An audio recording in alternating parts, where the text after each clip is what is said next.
It's time for City Beat, your source for all the latest news on the city of Thompson. Only on 102.9 CHTM, your radio station. Good morning. You're listening to City Beat. My name's Monika, and with me today is Mayor Dennis Fenske. Thanks for joining me. Good morning. If you have a question you'd like to ask Mayor Fenske, give us a call at 677-8181. To start off for today, what's been happening around the city?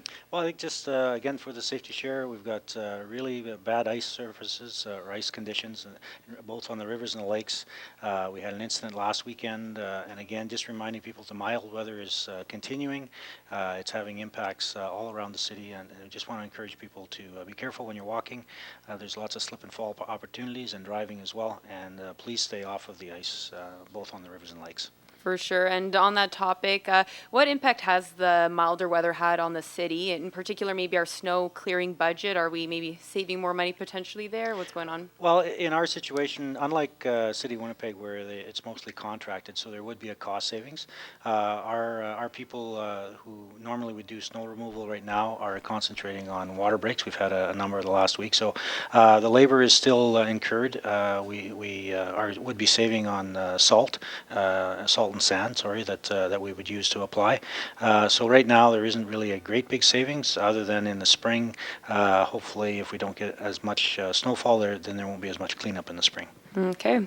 Now, what about winter roads? I know a shorter winter road season has effects on First Nations communities because they rely on them. They're remote and they're fly-in throughout most of the year. But considering we're the hub here, the trucks sometimes drive through the city. Do you see any impact on Thompson if it does end up being a shorter or even non-existent winter road season? Well, yeah, definitely. I really feel for the surrounding communities that only have winter road access. We are seeing trucks roll through our community right now, and those are to communities like Split Lake and Nelson House and so on. But there is a huge impact, and we're going to see that if this doesn't freeze up in the near future, there'll be some serious issues. Supplies getting into those communities costs will increase because they'll be air flighted in, and so yeah, it's a big impact. We're hoping for the weather to change, and the other one that will also be affected are the trappers. Right now, things aren't going well, and so we have a big fur table coming up in the next month or so, and I'm keeping my fingers crossed for all the trappers out there because the warmer weather is also affecting them. For sure, yeah. It can be pleasant, the milder weather, but it can also have effects on other things that people don't normally think about. Absolutely. A reminder to those listening, if you have a question you'd like to ask the mayor, give us a call at 677-8181. Tomorrow there's a planned rally at the Thompson General Hospital. The organizers say it's been 8 years since the old dialysis room was promised to be renovated into a new cancer chemo care room. And since then, they've been told that the costs are too high by the province, the NRHA. I know this is something council has been lobbying for as well. What do you think about residents coming together like this? And why do you think it's been taking so long for the province to fund more into our Thompson General Hospital cancer treatment? And what have the city maybe been told during lobbying efforts? A couple of questions there. So to start with, to the residents and the patients that are affected by this, I applaud their efforts. There's some frustration in there, and I can certainly understand those that are going through the cancer world at this point in time.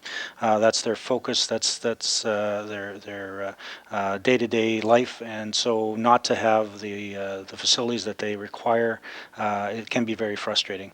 And so I applaud their efforts, and they're the ones that need to be the voices and the faces. It's not for the politicians to be saying we're doing this, we're doing that. It's the patients, and I'm glad that they're stepping up and pushing to have this completed. From our role as from a political level, we have been lobbying through Minister Steve Ashton. I've had conversations with him. We have a call in to Minister Blady, Minister of Health. We've had discussions with CAO Helga Bryant in regards to the timing of this. I understand that the tender was let for the construction. There were some technical issues with it, but we've been assured that it's going to be moving forward. But again, from a resident's perspective and a patient's perspective, I totally understand their frustration. It's been a long time, and they just want to see it completed, and I fully support their efforts. For sure. Now, the Downtown Ambassador Program, it's a program that runs usually in the summer, but I don't think during City Beat I've ever asked you how it went. So how did the program go this year? Maybe also tell us what it is to jog people's memories and what are the future plans for the program. Well, basically, it's a program to assist tourists and residents in our community in the downtown area. It's funded partially by the City of Thompson and the Manitoba Lottery and Liquor. They contribute $15,000 towards that. We match it as well. It's managed by TNRC, and we usually hire 4 ambassadors, and their role is to patrol the downtown area, to look for people that need assistance, whether it's directions, whether it's a bottle of water, things like that, and bringing notice to those that can help, whether it be the CSOs or the RCMP, or just helping them find a business that they're looking for. It's been ongoing for the number of years. We are reviewing this budget year. We'll be reviewing the operation of the ambassador program and see where we go with in 2016. Okay. The federal government has launched the first of 2 phases in the creation of a public inquiry into missing and murdered Indigenous women. There are, of course, a number of missing and murdered Indigenous women here in the north and the surrounding area. What are your thoughts on this announcement? Well, I applaud the federal government for taking the stance and moving this forward. It was an election platform that Mr. Trudeau placed during the election, and he's come through with that, so I applaud that. Being in northern Manitoba, we've been hit hard with murdered and missing Aboriginal women, and so I attended a vigil last week to review or just to pay respect to those that are going through that process. So I think it's a step forward in the healing process, and I look forward to the results of that. And secondly, he also announced the adoption or the implementation of moving forward with the 94 recommendations of the Truth and Reconciliation report. The City of Thompson has also reviewed that. We got it last spring when it was announced, and we have signed the Legal Committee, Legislative and Intergovernmental Affairs Committee, to look through the 94 recommendations. There are probably 15 to 20 that apply to municipal governments. So we'll be working through that document and trying to implement and recommend implementation for those that we can at the municipal level as well. Okay.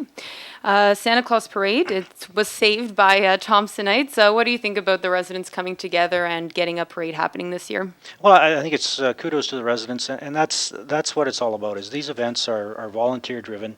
The city provides resources and facilities, but it can't be driven by the city. And I'm so glad that the residents stepped up and made this event happen. It's happening this weekend again, and it's great for the kids. It'll be and weather. Although we were just talking about the downside of warm weather because of the trappers and winter roads, the upside is for the parade, it'll be great. So looking forward to that, and looking forward to those continuing their efforts to planning next year's as well. For sure, and that's Saturday at 1 for those who are wondering. Before we end for today, what's happening in the coming week? I know there's a few hockey events. Yeah, a couple big events. TRCC is going to be very busy in that area with the Don McLean Annual Bantam Hockey Tournament, December 11th to 13th. That's the teams from all around Manitoba coming in, so it's a big tournament, as well as the Norman North Stars are in action against Winnipeg Wild, again on the 12th and 13th. So get your tickets early for those games. So as I said, the Thompson Regional Community Center will be a happening place this weekend, and drop down if you're looking for something to do or for some entertainment. It's great hockey. Kids are working hard, so it's a great place to be. For sure, and with the parade ending at the TRCC, it's an excuse to check out some hockey as well. Absolutely. That wraps up this edition of City Beat. Join us every Thursday around 11:30 to find out what's happening around the city and City Hall. For 102.9 CHTM, I'm Monika Gould.